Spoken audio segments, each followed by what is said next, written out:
मानव सेवेद्वारे राष्ट्रोत्थानाचे नायक ब्रुजलाल भट, पद्मश्री 2026।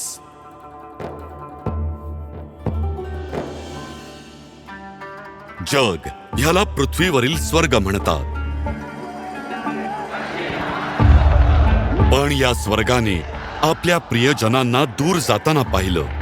साल 1990 एक अनिश्चिततेचा काळ होता, जेव्हा आपलीच घरं दूर जात होती। तेव्हा ब्रुजलाल भट यांनी ह्या उलट जाण्याचं धैर्य दाखवलं। माझ्या मनात फक्त एकच विचार आला, मला काश्मीर सोडायचं नाही। आमचं ध्येय एकच आहे, मानव सेवेद्वारे राष्ट्रीय उत्थान। त्याचा पाया त्यांच्या बालपणातच घातला गेला होता।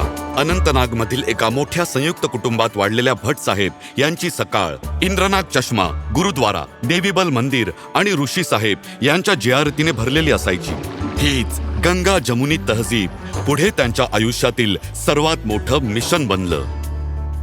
ते गेल्या 55 वर्षांपासून नागदंडी येथील श्री रामकृष्ण महासंमेलन आश्रम आणि विवेकानंद केंद्राच्या सानिध्यात सनातन धर्माचा मूलमंत्र मानव सेवा आणि वैश्विक बंधुत्व यांचा प्रसार करत आहेत। 1996-97च्या कठीण काळात भट साहेबांच्या नेतृत्वाखाली नागदंडी आश्रमाने माता खीर भवानी येथे भंडारा सुरू करण्याचा निश्चय केला।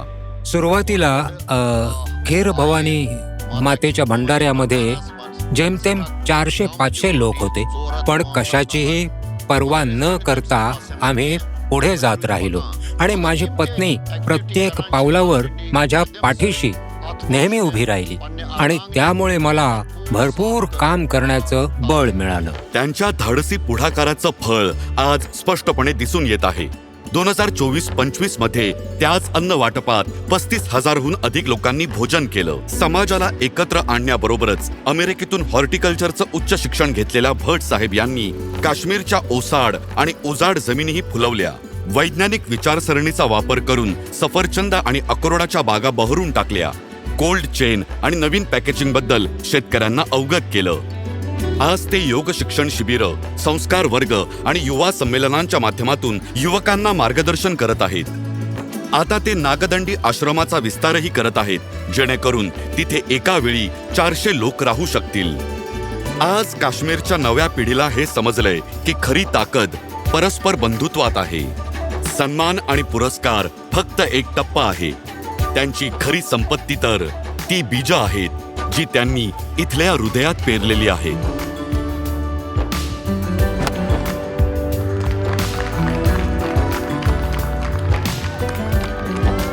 जेव्हा आपल्या तरुणांचा उत्साह आणि आपल्या पालकांची जागरूकता एकत्र येतील, तेव्हाच आपलं काश्मीर पुन्हा एकदा एका सुंदर पुष्पगुच्छाप्रमाणे बहरेल।